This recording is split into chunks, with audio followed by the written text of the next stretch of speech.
400 கோடி பொன்சி முதலீட்டு மோசடி தொடர்பாக அமலாக்கத்துறையினர் அதிரடி சோதனையை மேற்கொண்டிருக்காங்க. இந்த வகையில் சென்னை, ஈரோடு, கோவை, கிருஷ்ணகிரி மாவட்டங்களில் அமலாக்கத்துறையினருடைய இந்த சோதனையானது நடந்திருக்கிறது. கூடுதல் விவரங்களை செய்தியாளர் சாலமன் வழங்க கேட்கலாம். சாலமன் வணக்கம். எந்த புகாரின் அடிப்படையில் இந்த சோதனை நடந்திருக்கு?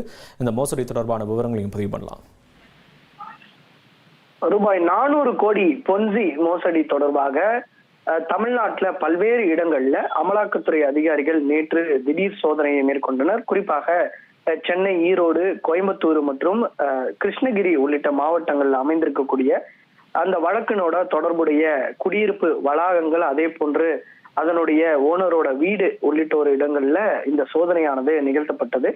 இந்த சோதனையில பல்வேறு ஆவணங்கள், முக்கிய ஆவணங்கள் மற்றும் டிஜிட்டல் சாதனங்கள், அதே போன்று சொகுசு கார்களானது பறிமுதல் செய்யப்பட்டிருப்பதாக அமலாக்கத்துறை தரப்புல தெரிவிக்கப்பட்டிருக்கிறது. குறிப்பாக இந்த சோதனையானது யூனிக் எக்ஸ்போர்ட்ஸ் என்ற நிறுவனத்தை மையமாக கொண்ட இந்த பொன்சி முதலீட்டு மோசடி மற்றும் பண மோசடி வழக்கின் தொடர்பாகத்தான் இந்த சோதனையானது நிகழ்த்தப்பட்டிருப்பதாக அமலாக்கத்துறை அதிகாரிகள் தரப்புல தெரிவிக்கப்பட்டிருக்கிறது. இந்த அமலாக்கத்துறை தரப்புல விசாரணையில எஸ் நவீன்குமார், ஜீவலதா உள்ளிட்டோர் இணைந்து இந்த யூனிக் எக்ஸ்போர்ட்ஸ் என்ற நிறுவனத்தோட பெயர்ல நடத்தித்தான் இது போன்ற மோசடி திட்டத்தை அரங்கேற்றி இருப்பதும், குறிப்பாக இந்த வெங்காயம், உருளைக்கிழங்கு உள்ளிட்ட வேளாண் பொருட்கள் ஏற்றுமதி தொழில முதலீடு செய்தார்.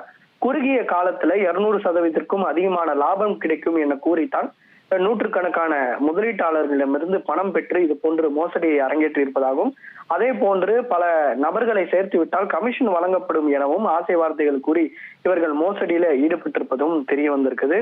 குறிப்பாக இது தொடர்பாக பல்வேறு நிறுவனங்களும் இவர்கள் உருவாக்கப்பட்டு அதன் மூலமாக பணத்தை பெற்று மோசடி வழியில இவர்கள் ஈடுபட்டு சுமார் பொதுமக்களிடமிருந்து ரூபாய் 400 கோடி ரூபாய் வரை வசூலிக்கப்பட்டு இவர்கள் மோசடி செய்திருப்பதும் தெரிய வந்திருக்குது.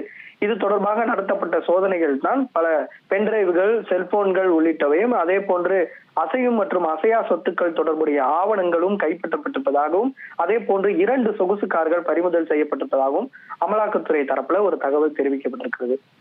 உங்களுடைய விவரங்களுக்கு நன்றி சாலமன்.